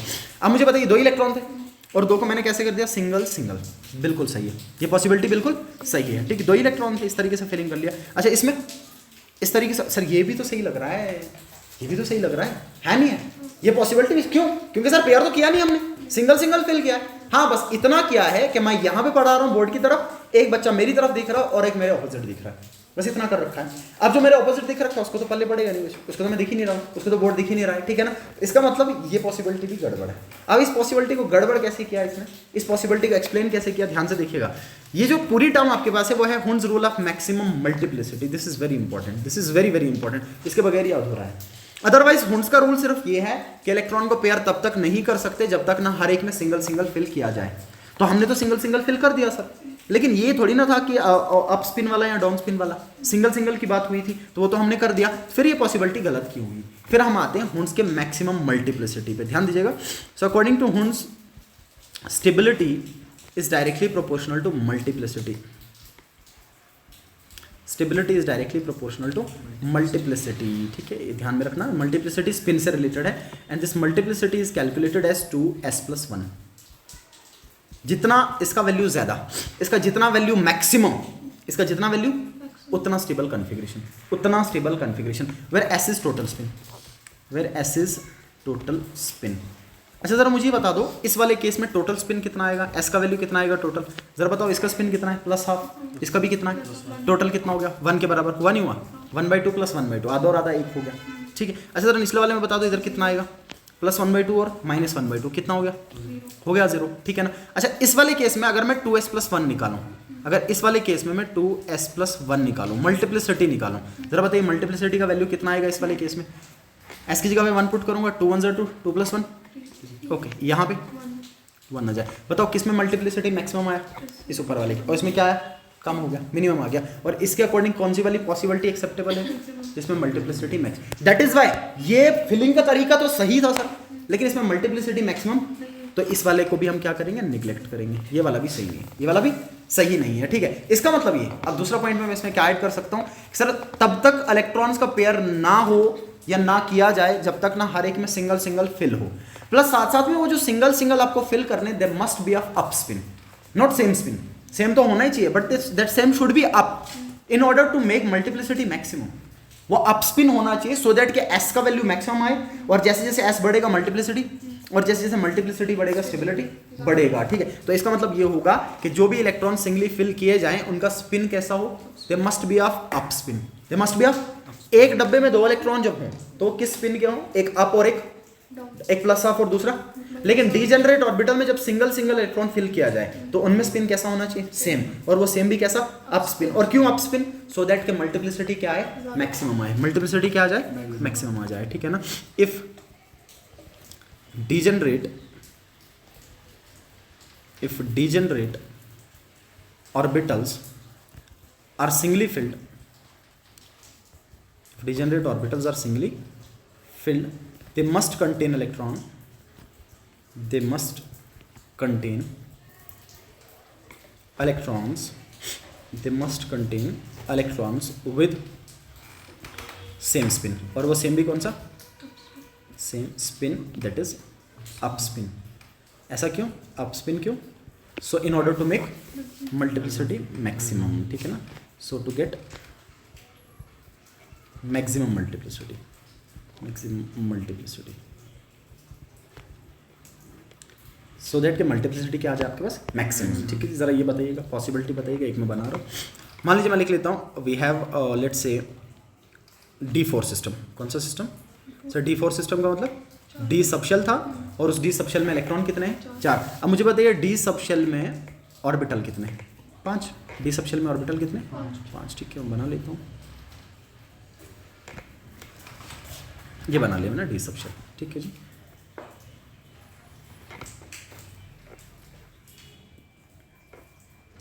ओके।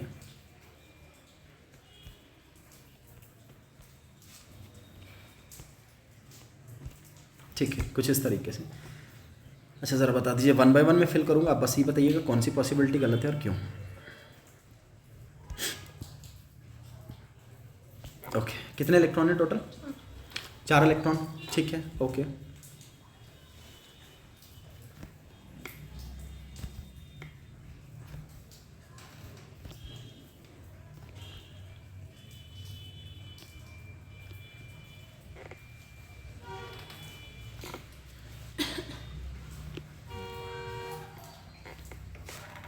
ओके, बताइए इनमें से कितनी पॉसिबिलिटीज़ गलत है? 1, ये 2, ये 3, ये 4, ये 5। जरा पहली पॉसिबिलिटी पे आओ, बताओ पहली पॉसिबिलिटी गलत है। बिल्कुल गलत है। क्यों? क्योंकि इलेक्ट्रॉन को पेयर कर रखा है और सारे सिंगली फिल्ड नहीं है, डिजेनरेट में सिंगली फिल्ड नहीं है, तो ये गलत है। ठीक है, दूसरा पॉसिबिलिटी गलत है। क्यों? क्योंकि अगर सिंगली फिल किए हों वो तो सही बात है, लेकिन दे must be of up spin ना, सो दैट मल्टीप्लिसिटी मैक्सिमम आए। यहाँ पे ये डाउन स्पिन रखा है, डाउन स्पिन रखा है, ऐसा नहीं हो सकता। ठीक है, तो ये पॉसिबिलिटी भी क्या है? ठीक है, तीसरा ये भी सही है, लगने में तो सही लग रहा है, लेकिन सर दिक्कत है कि बीच में गैप खाली नहीं होना चाहिए। बाकी सब रूल ही फॉलो करेगा, ध्यान देना, बाकी सब ये रूल फॉलो करेगा, एक रूल फॉलो नहीं करेगा, वो like symmetry, that is like symmetry, कि सिमेट्रिकल नहीं लगेगा। मान लीजिए 5 कुर्सियां खाली थी, 5 बच्चे या 4 कुर्सियां थी, 4 आपके पास थे, आपने क्या किया, बीच वाला खाली रख के इधर उधर डाल दिया, सिमेट्रिकल नहीं लगेगा। ठीक है ना, तो ये अरेंजमेंट सिमेट्रिकल नहीं है। ठीक है, अच्छा नेक्स्ट वाला, ये भी गलत है। क्यों? सिर्फ इलेक्ट्रॉन ही 5 है, उधर तो 4 ही दिखा दी, इधर 5 है। ठीक है ना, या मान लो मैं 5 ना भी लिखूँ और 4 ही लिख दूँ, इसको एक कट कर दूँ, तब भी ये गलत है, तब भी क्या है, गलत है। ठीक है, ये पॉसिबिलिटी भी गलत है। तो फिर मुझे बताइए कौन सी पॉसिबिलिटी सही होगी, कैसे मैं फिल करूँ, ज़रा बताइए मेरे को, मैं फिल कैसे करूँ, फिर कैसे फिल कर दूँ मैं? सर 1, 2, 3 और 4 दे must be of same spin, और पेयर तब तक नहीं करेंगे जब तक ना क्या हो जाए, सिंगली फिल हो जाए, सिंगली क्या हो जाए, फिल हो जाए। ठीक है ना, तब तक नहीं कर सकते। अच्छा अब मुझे बताइएगा, मान लीजिए मैं ऐसा लिख लूँ, मैं लिख दूँ configuration, let's say we have atomic number 19 potassium. ज़रा बताइए एटॉमिक नंबर 19 पोटेशियम, मैं कन्फिग्रेशन लिखना चाह रहा हूँ, 1s से स्टार्ट कर, बताओ क्या कन्फिग्रेशन आएगा? 1s2। पहले मैं ऑर्बिटल लिख लेता हूँ, आपको आइडिया हो जाएगा। 1s, उसके बाद 2s, उसके बाद 2p, then we have 3s, then we have 3p, कुछ इस तरीके से होते हैं, और 3p के बाद आपके पास आता है 4s। ठीक है, ज़रा बताइए इलेक्ट्रॉन कैसे फिल करूँ मैं? पहले वाले में 2, 2, 6, 2, 6, गिनते कितने हो गए? ठीक है, 6, 4, 10, 12, 6, 18 हो गए, कितना बच गया? 1, इसमें आ जाएगा। ठीक है ना, ये आ गया। अच्छा अगर मैं ऐसा करूँ, ऐसा ना लिख के और मैं ऐसा लिखूँ, ज़रा देखना ध्यान से, मैं ऐसा लिख लूँ,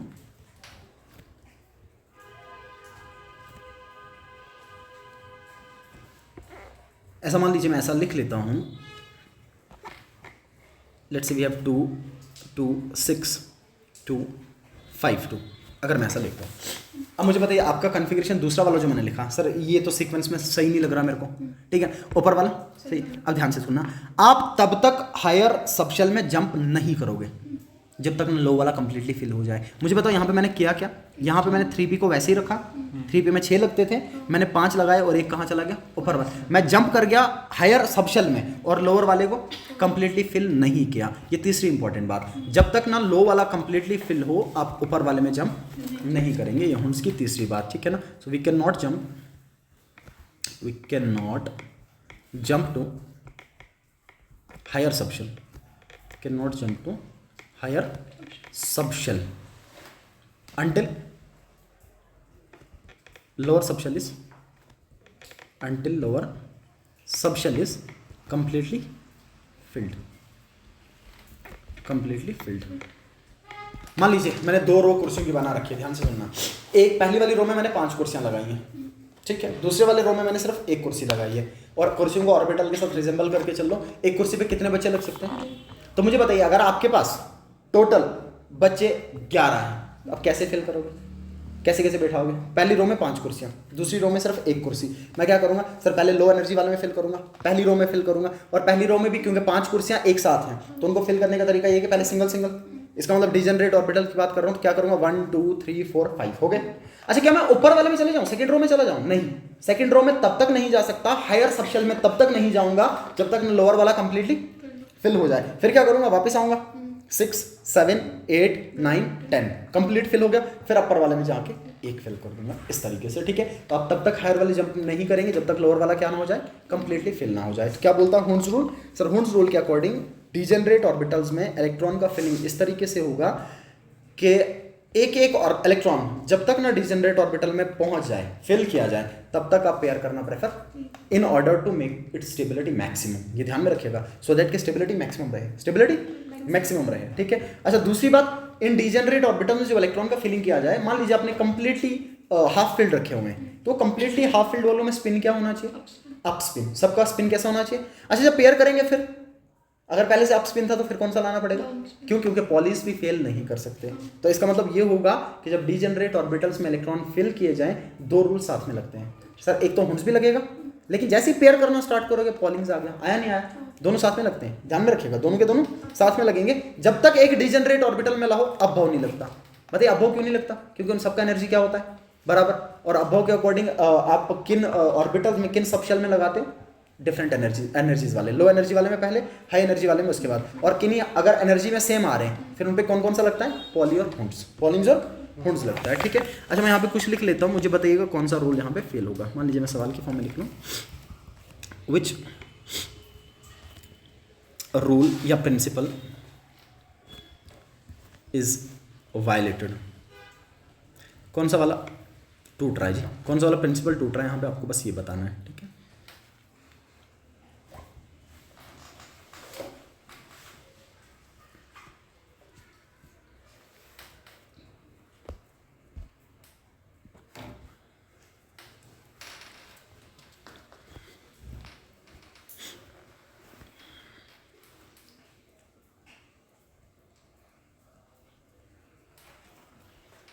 ओके ठीक है, बताइए कौन सा वाला प्रिंसिपल इसमें वायलेट कर रहा है, क्या लग रहा है आपको? लेट्स से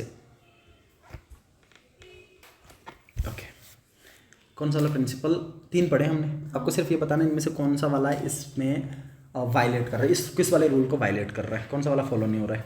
ये तीसरा वाला हुन्स। हाँ वो भी। ओके हुन्स नहीं लग रहा, बताइए कहाँ से आपने आइडिया लगाया कि हुन्स फेल हो रहा है? क्योंकि ये ठीक मैं लिख लेता हूँ, हुन्स और नहीं फॉलो हो रहा। क्यों फॉलो नहीं हो रहा? क्योंकि हमने डिजेनरेट ऑर्बिटल में इलेक्ट्रॉन्स को पेयर कर दिया और सिंगली फिल, ये डब्बा खाली बच गया, ठीक है, हुन्स फेल हो गया। दूसरा पॉलिंग्स भी फेल हो रहा है, बताइए पॉलीज एक्सक्लूजन प्रिंसिपल क्यों फेल हो रहा है? क्योंकि सर ये जो मैंने एक ऑर्बिटल में दो इलेक्ट्रॉन रखे हुए ये सेम स्पिन के रखे हुए हैं, ये ऑपोजिट स्पिन के होने चाहिए, ठीक है। अच्छा क्या अबव फॉलो हो रहा है? नहीं हो रहा है, बताइए कैसे?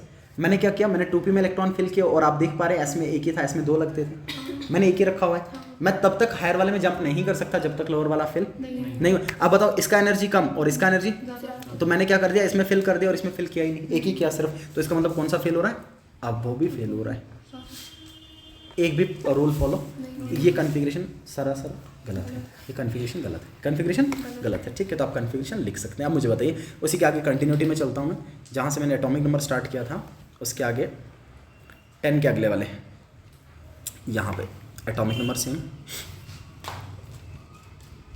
यहाँ पे आ गया आपका एलिमेंट और यहाँ पे कन्फिग्रेशन। 11 से स्टार्ट करूँगा मैं, ठीक है ना, बताते जाना मेरे को आप। अच्छा एटॉमिक नंबर 11, देन 12 13 14 15 16 17 18 19 एंड 20, 20 तक मैं लिख लेता हूँ, ठीक है जी। अच्छा यहाँ पे दो चीज़ें सिखाऊंगा मैं, एक तो मैं आपको ग्राउंड स्टेट कन्फिग्रेशन सिखाऊंगा, एक सिखाऊंगा मैं आपको noble gas configuration, noble gas configuration, दो चीज़ें साथ में। बताइए एटॉमिक नंबर 11 सोडियम, एक साथ लिख लेता हूँ फिर कंटिन्यूटी में कर लेते हैं, ठीक है ना। Then we have magnesium, then aluminium, then silicon, then phosphorus, then 16 is sulphur, 17 is chlorine, 18 is argon, 19 is potassium and 20 is calcium, सही है, ठीक है। बताइएगा ध्यान से। बताओ कन्फिग्रेशन ऑफ सोडियम, 1s से फिलिंग स्टार्ट करेंगे, क्या आ जाएगा? So we have 1s2, 1s, then 2s2, then 2p6, हो गए 10। अच्छा 2p के बाद 3s आता है, ये इसमें 11 इलेक्ट्रॉन है, तो फिर मैं किस में फिल कर दूंगा 3s1 में, किसमें 3s1 में लिख दिया मैंने, ठीक है ना। अब देखना ध्यान से, जो मैं आगे बताने वाला हूँ उसको समझना।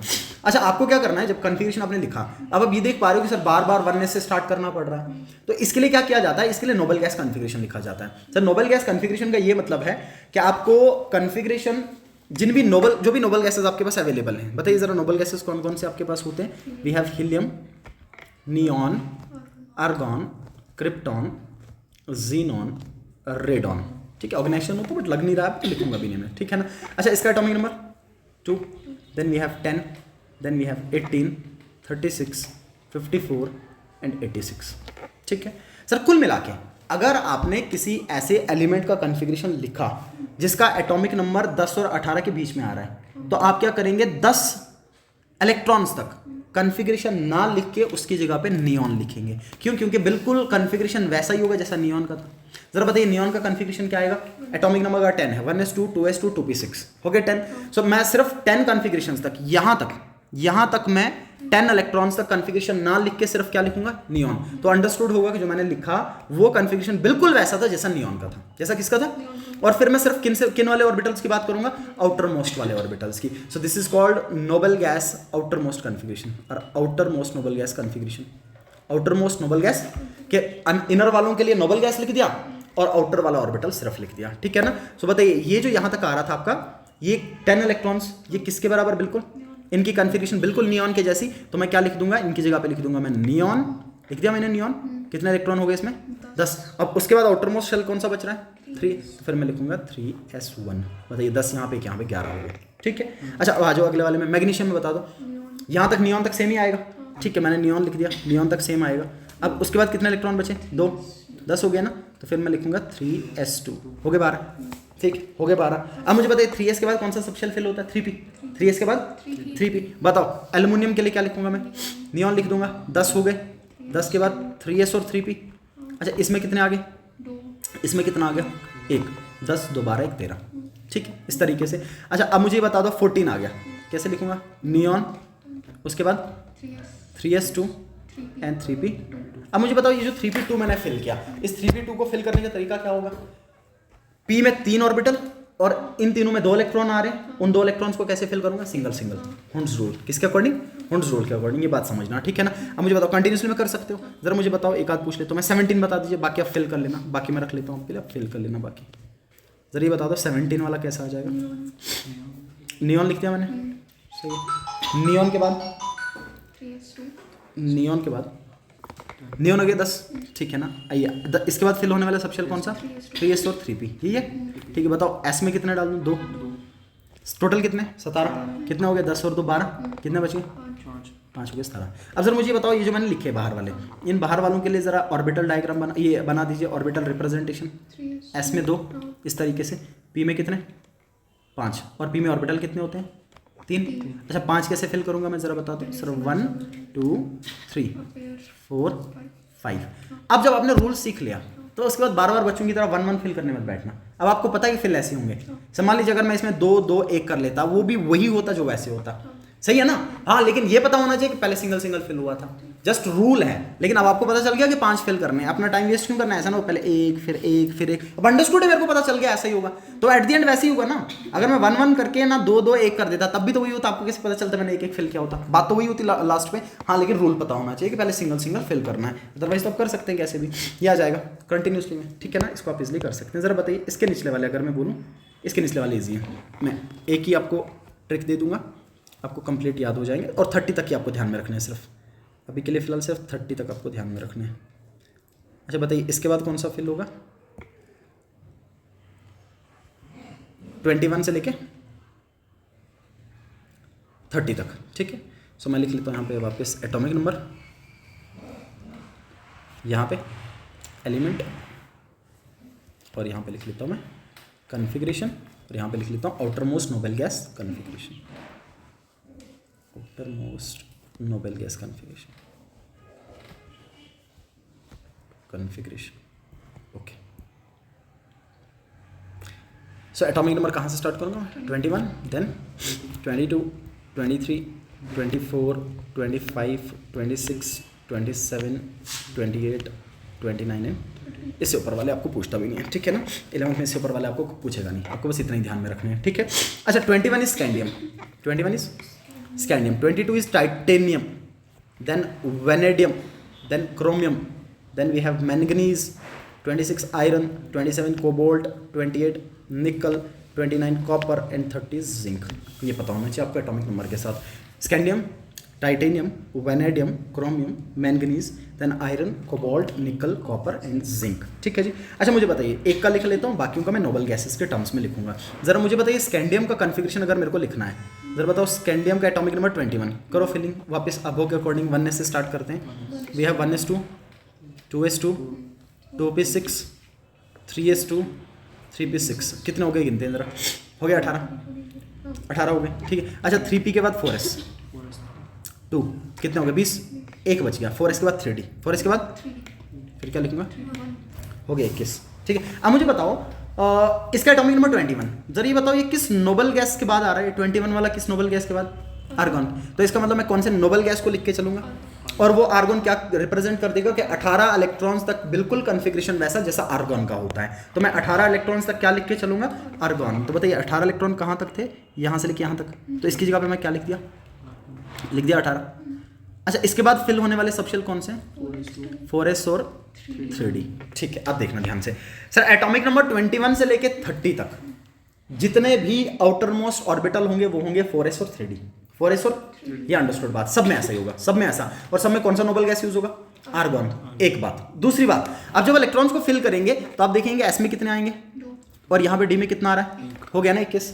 अब कैसे याद रखोगे, मैं और इजी कर देता हूँ, ठीक है ना। आपके जो भी कन्फिगरेशन है पिछले वालों में, जो एटॉमिक नंबर है, एटॉमिक नंबर को देखो, और एटॉमिक नंबर को देखने के बाद, एटॉमिक नंबर को देखने के बाद ये जो पहला नंबर है, ध्यान देना, ये जो पहला नंबर है इसको s में फिल कर दो और इस वाले को d में फिल कर दो। और s और d कौन सा चल रहा है आउटर मोस्ट, 4s और 3d, 4s और इजी हो जाएगा, ठीक है। आर्गन वैसी 4s और 3d, देखो मैंने क्या कर दिया, 4s में 2 फिल कर दिया और d में। अच्छा इसको लिखने का तरीका ये होता है सर, जब आप इसको गूगल पे सर्च मारोगे तो गूगल क्या करता है, गूगल इसका कन्फिग्रेशन कुछ ऐसा लिखता है, ये आर्गन लिख दिया, उसके बाद लिखता है 3d1 4s2, ऐसे लिख लेता है। अच्छा मुझे बताइए फिल पहले इलेक्ट्रॉन किस में हुए, 4s में। क्यों 4s में आपने पहले इलेक्ट्रॉन फिल किए, due to its low energy, सही है। अच्छा लेकिन लिखा मैंने कौन सा पहला, सर ऐसा इसलिए क्योंकि third shell comes first before 4।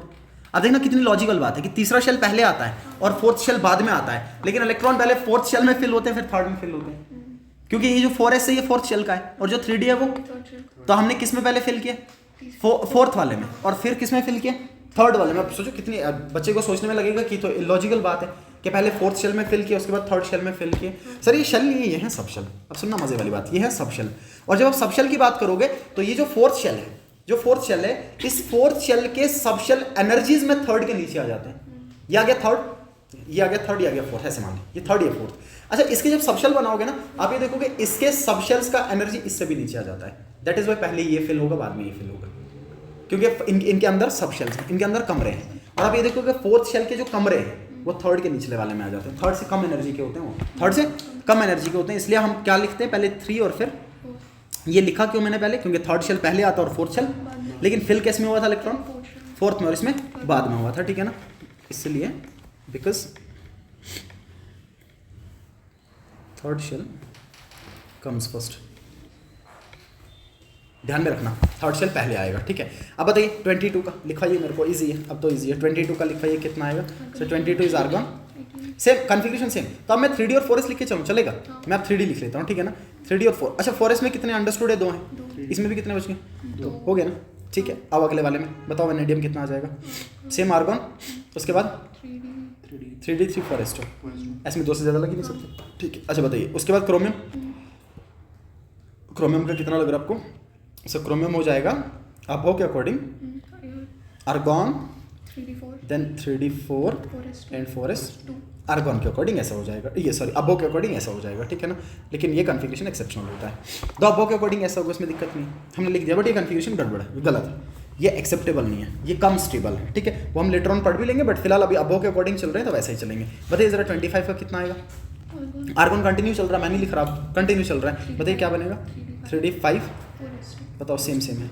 25 35 4s2, 26 36 4s2, 27 37 4s2, 28 38 4s2, चलेगा ना कंटिन्यूटी में, ठीक है ना। तो मान लीजिए मैं 28 का लिख लेता हूँ, तो क्या आएगा 38 4s2 आर्गन पीछे कंटिन्यू, ठीक है ना। अच्छा उसके बाद 29 वाले का क्या आएगा 39 4s2, होना ऐसे ही चाहिए, अबव के अकॉर्डिंग ऐसा होना चाहिए, बट ये भी क्या होता है एक्सेप्शनल, इसमें भी एक्सेप्शन है, ठीक है। तो ये क्या आना चाहिए अबव के अकॉर्डिंग 39 4s2 ऐसा ही होगा, इसमें कोई दिक्कत नहीं है, ठीक है। अच्छा बताइए 30 वाले में कितने हो जाएंगे 3D 10 होंगे नहीं होंगे, हाँ। ठीक है ना। तो ये आ जाएगा 3D 10 और 4s पीछे आर्गॉन, आर्गॉन में 18, 2 यहाँ पे हो गए 20, 20 और 10 30, ये आ जाएगा इनका outer most configuration, outer most configuration, ठीक है। जरा ये बता दीजिए मेरे को,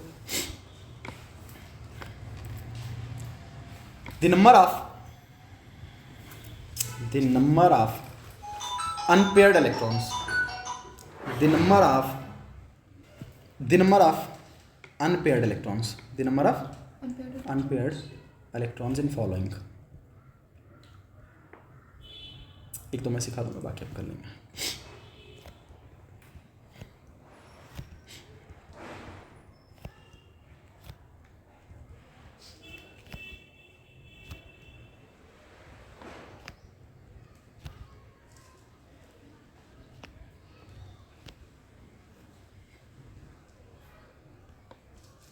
ठीक है। अच्छा कुछ ग्राउंड स्टेट दे रखे हैं और कुछ एक्साइटेड स्टेट, जिन पे प्लस लगा हुआ उनमें इलेक्ट्रॉन लूज करना आपको ये पता है, ठीक है ना। ध्यान से देखिएगा, मुझे बताइए आयरन का एटॉमिक नंबर 26 और इसका कन्फिग्रेशन क्या आएगा, अभी लिखा था हमने, तो इसका कन्फिग्रेशन आएगा argon, then we have 36 and 4s2, ठीक है सही है। 26 36 4s2। अब बताइए 36 4s2 बनाइए जरा, बताइए डी में कितने सबशेल, डी सबशेल में कितने ऑर्बिटल 5 और एस में 1, एस में कितने इलेक्ट्रॉन है 2। अच्छा डी में कितने इलेक्ट्रॉन है टोटल 6, कैसे फिल करूंगा 1 2 3 4 5 6, डन है।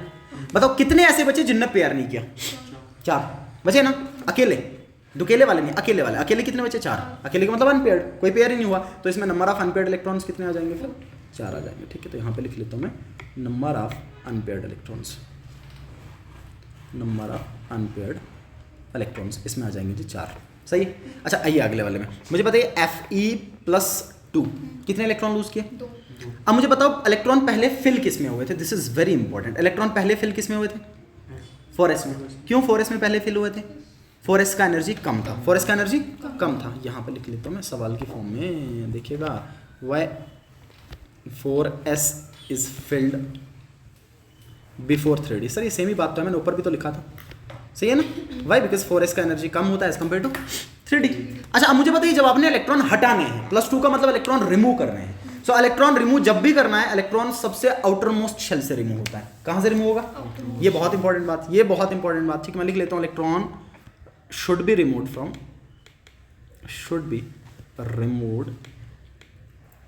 From outermost shell, from outermost shell, ऐसा इसलिए क्योंकि आउटर मोस्ट शेल से हटाने के लिए एनर्जी कम लगता है, जो न्यूक्लियस से बहुत दूरी पे है उसको इसलिए हटाया जा सकता है, लेकिन जो न्यूक्लियस के बहुत पास है उसको हटाना बहुत, क्योंकि न्यूक्लियस में उस पर फोर्स ऑफ अट्रैक्शन तगड़ा लगाया होगा। जरा बताइए कितने इलेक्ट्रॉन हटाने, 2 अच्छा आउटर मोस्ट शेल कौन सा है 4, जैसा मैंने लिखा बिल्कुल वही होगा, 4th है ना आउटर मोस्ट। अच्छा कितने हटाने इसमें से, हटाए 2, बताओ कितने बचे, सिर्फ बचा नहीं बचा, कॉन्फ़िगरेशन था 36 4s2, मैंने 2 लूज करवा दिए, s में से हटा दिए, बच गया 36, कितना बच गया। अब मुझे बताओ जब 36 बचा तो कितने अनपेयर्ड होंगे, सेम 4 होंगे नहीं होंगे, ठीक है ना। 36 आइडिया तो आपको लग गया 36 में कैसे हो जाएंगे, ये 5 डब्बे आ जाएंगे और इलेक्ट्रॉन 1 2 3 4 5 और ये 6, तो 4 अनपेयर्ड फिर से, सही ओके। आइए Fe+3 बताइए जरा मेरे को, खुद से सोच के बताइए कितने अनपेयर्ड होंगे, 3 हटाएं, हटाओ 3 और अनपेयर्ड बताओ 3 कहाँ से हटाओगे सर, 2 s में से हटेंगे 5 और 1 यहाँ से हटेगा, ठीक है, क्या बचेगा 35, एक्सीलेंट, क्या बचेगा 35 और 3D में 5 है और पाँचों के पाँचों कैसे होंगे, बहुत अच्छे, पाँचों के पाँचों अनपेयर्ड होंगे, सो वी हैव 1 2 3 4 5, सो कितना आ जाएगा इनका वैल्यू 5 एक्सीलेंट, ठीक है। Mn+2 बता दीजिए, मैंगनीज 25, बताओ कन्फिग्रेशन क्या आएगा ग्राउंड स्टेट में 25 का 3D 5 4s2, 3D 5, 4s2 अच्छा बताओ कितने हटा दिए, 2 हटा दिया ना 2, देखो हटाने के बाद क्या बचेगा जरा बताओ, ग्राउंड स्टेट ये होता है, देखो मैं लिख लेता हूँ, ग्राउंड स्टेट कन्फिग्रेशन है इसका 3D 5 4s2, कितने हटाए 2, कितने बचे 3D 3D 5 बचे और 3D 5 फिर से सेम कितने बहुत अच्छा, ठीक। बताइए mn+5, जल्दी से बताइए कितने आ जाएंगे, शाबाश तुरंत। 3D3 5, 2 यहाँ से हटाए, 3 यहाँ से हटाए, 3 यहाँ से हटाए, सिर्फ 2 बचे, नहीं बचे, 2 बचे, तो कितना बच जाएगा 3D2, और डी में 2 हैं, वो ऑब्वियस एम्पियर डी होंगे, ठीक है, तो कितना आ जाएगा 2, ठीक है। Zn+2, जिंक का ग्राउंड स्टेट कितना हो जाता है 3D10 4s2, बताओ कितने हटाए, 2 हटाए, कितने बचे 3D10, कितना बच गया बताओ 3D10, कोई पेयर्ड कोई अनपेयर्ड नहीं बचा, सबके सब क्या होंगे पेयर होंगे, ऑब्वियस है, क्या बात है, सबके सब पेयर होंगे, ठीक है ना। 10 1 2 3 4 5 6 7 8 9 10, ठीक है, तो कितना आ जाएगा 0 अनपेयर्ड, कितने आ जाएंगे 0 अनपेयर्ड, ठीक है ना। इस तरीके से आप क्या निकाल सकते हैं, number of unpaired electrons, number of unpaired electrons, ठीक है।